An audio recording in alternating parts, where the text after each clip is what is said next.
Welcome to an introduction to Fairytales and Oddities, bite-sized.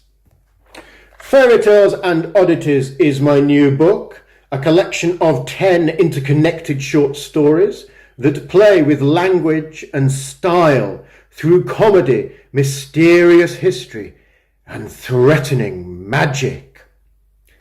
Each day I shall introduce a different story, say a few words, and read a short extract.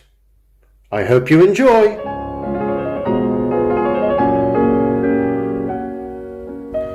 So let's kick off with One Angry Man, a dystopian tale about a fellow who has been genetically predetermined to be a threat to children and has as such been imprisoned by the government in a perspex box.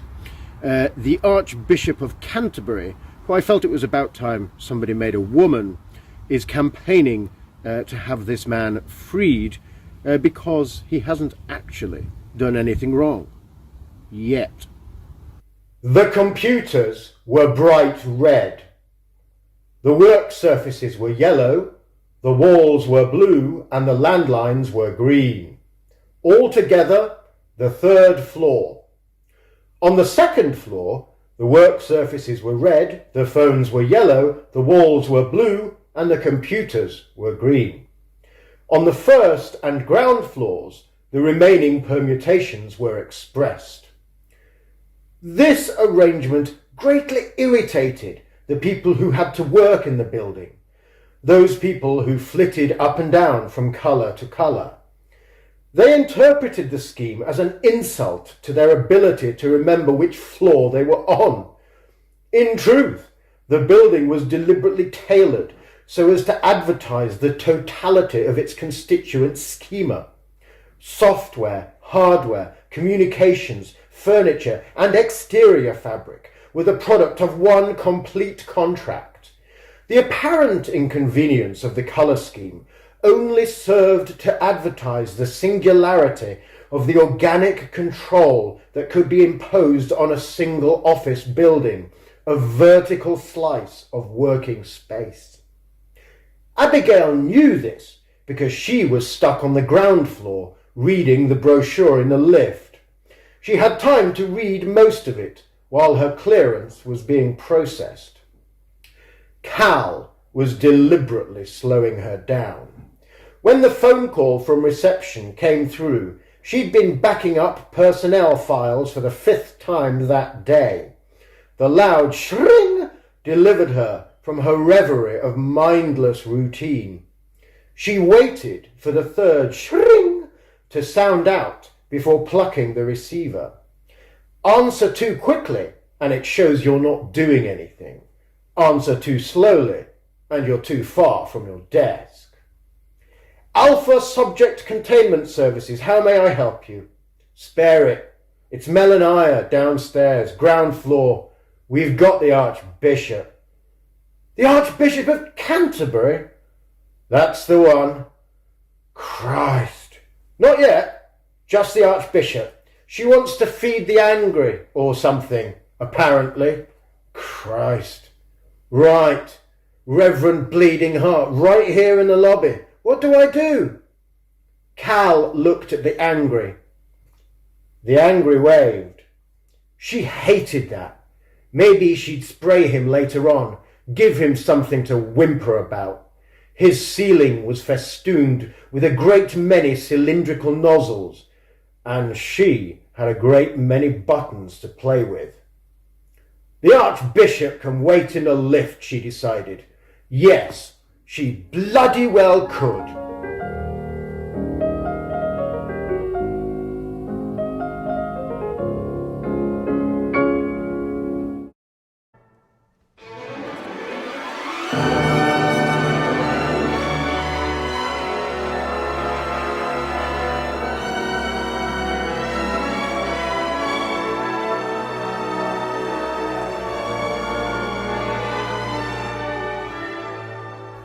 Welcome to an introduction to Fairytales and Oddities, bite-sized. Fairytales and Oddities is my new book, a collection of 10 interconnected short stories that play with language and style through comedy, mysterious history, and threatening magic. Each day I shall introduce a different story, say a few words, and read a short extract. I hope you enjoy.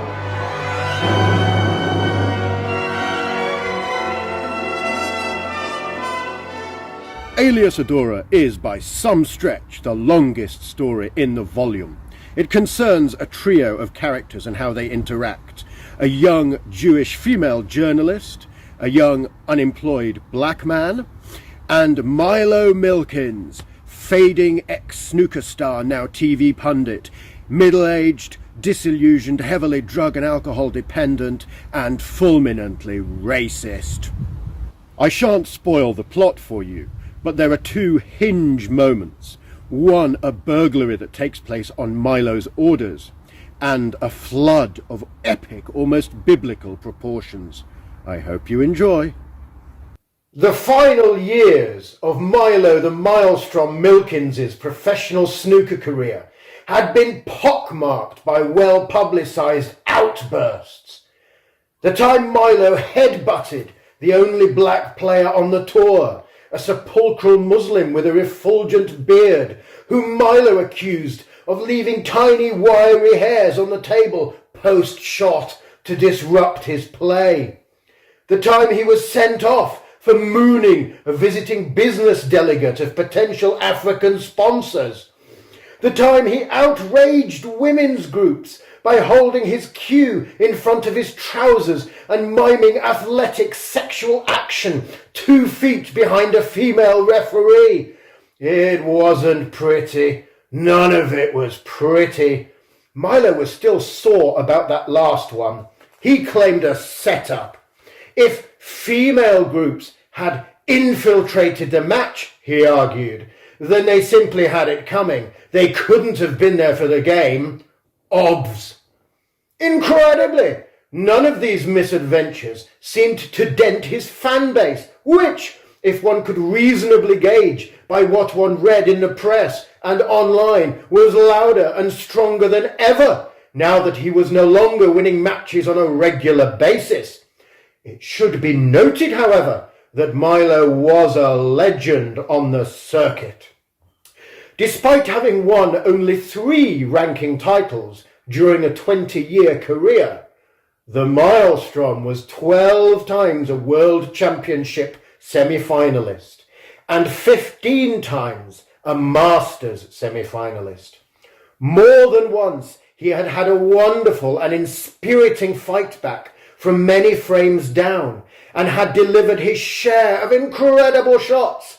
5 YouTubed masses, crawls, drags, run-throughs, deep screws, reverse doubles, double kisses, jumps, swerves, stuns, controlled cannons, controlled safeties, rescued backspins, piquets, pushes, plants, checked side, caroms, plain ball runs. Hell, for a while, even his miscues were news. His matches had often gone on well into the wee small hours of British TV, and perhaps this was part of the appeal. If enough people watched you being brilliant while they got drunk, anyone could become a hero.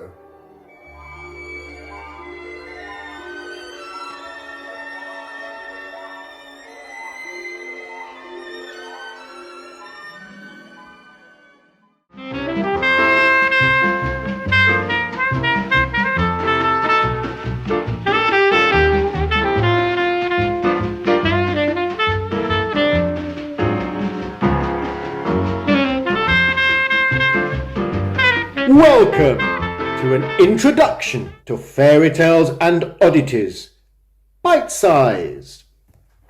Fairytales and Oddities is my new book, a collection of 10 interconnected short stories that play with language and style through comedy, mysterious history, and threatening magic.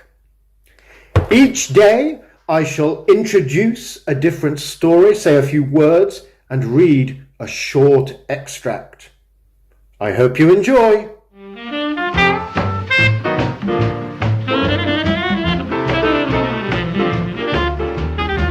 So today we turn to Bluebeard, my retelling or reimagining of Duke Bluebeard's castle, one of the few existing fairy stories in Fairytales and Oddities. Bluebeard has traditionally been portrayed as a serial murderer, but of course I go about things in my own inimitable fashion.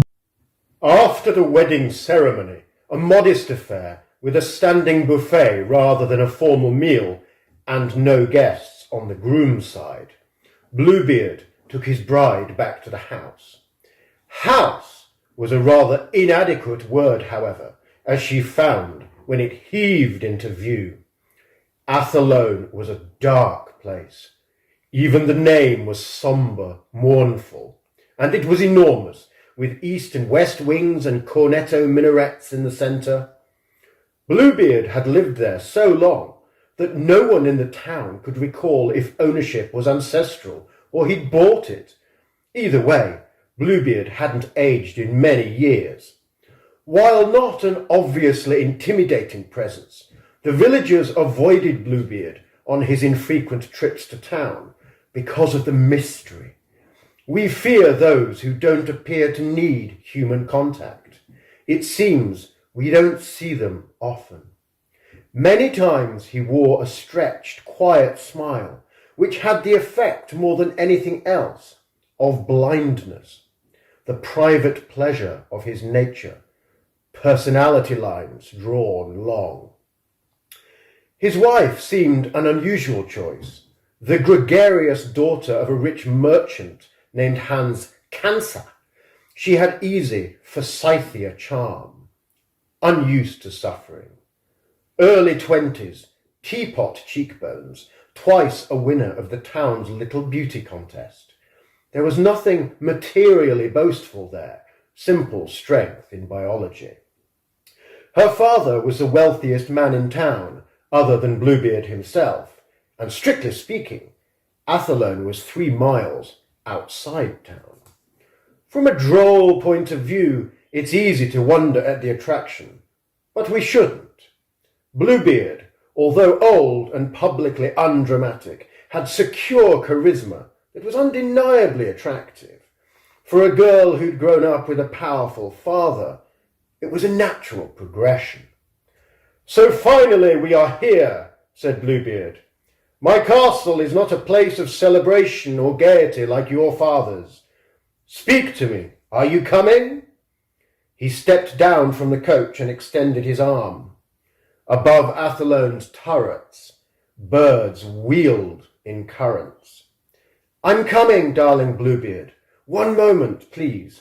She gathered her things and took his arm to step down onto the gravel. "Are you coming?" "Oh yes, darling Bluebeard." The castle gates groaned open for them, and she turned. "I have left my family for you, darling Bluebeard. Please never reject me. I love you wholeheartedly, darling Bluebeard, even as we cross your icy threshold." And they embraced, before down 3 steps and on through the inner doors.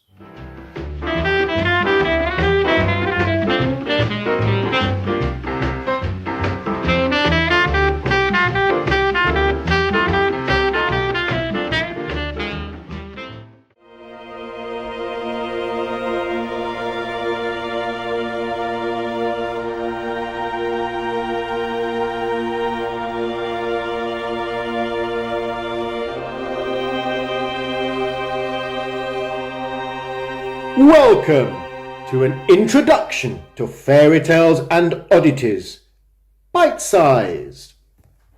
Fairytales and Oddities is my new book, a collection of 10 interconnected short stories that play with language and style through comedy, mysterious history, and threatening magic. Each day, I shall introduce a different story, say a few words, and read a short extract. I hope you enjoy.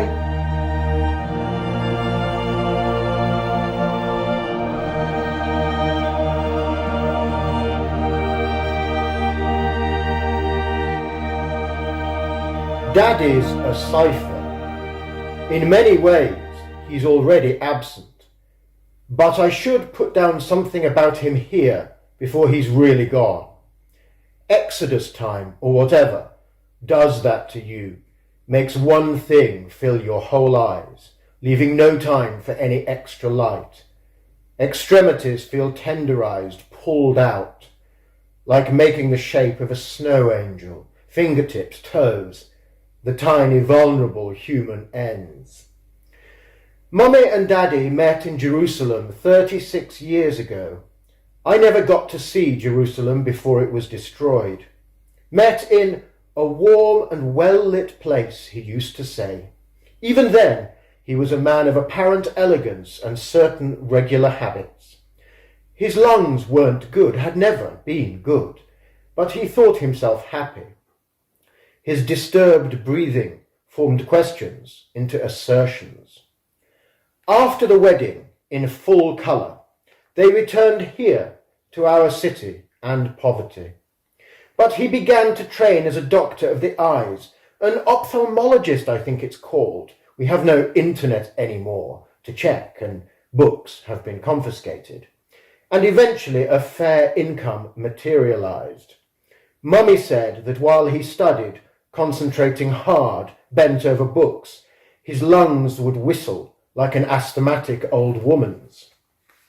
I came along after 5 years, and since by then Mummy already felt that something had withered in their love, I was the welcome fresh face. Daddy wasn't given to extravagant gestures, preferring calm and even silly ones. But he was a cautious man and demanded absolute silence at night, so that even while sleeping he could watch over the noises of the house, the squeaks and groans, the archival yaws. These are the things I remember, Daddy. Oh yes, and he always shaved by touch. I never knew why. It wasn't for lack of a mirror. Perhaps feeling the scratch, scratch, scratch relaxed him. Perhaps it was merely nostalgia for his own father. Little things can soothe, can turn a day from bad to good. One could be happy here. That I understand. These are the things I remember, Daddy. But then he began to change. Routine would be forgotten. Former fastidiousness waned. I didn't really notice it, or care, I guess, until my late teens. Sometimes a complete picture of our lives would shine in his eyes and then be gone. Fizz. A totally unrelated subject announced by a tiny incline of the chin. From time to time he took on false expressions. At a dinner party he'd suddenly look like a bewildered small boy. Looks that didn't correspond to the situation. The way deaf people have of looking at things. They look. These are the things I remember, Daddy. Exasperation grew within him, but he couldn't recognize it, and grew more exasperated for that. One day he retraced every step he'd taken, looking for lost coins. Mummy said he'd talk for hours on the alarming state of his intestines. In my 20-year-old life there was an empty space of Daddy's perfect size and shape. Unsettlingly tranquil movements. Speaking as if with a gravelly sediment on the tongue. Then his speech began to contain incoherences, full adult sentences with one false quantity. Don't worry, sweetie, your college fund is in fine fettle. I made sure of that. But why is there a fly in your eye? By this stage, there was enough hair on his hands to account for what had fallen off his head. Daddy, I remember.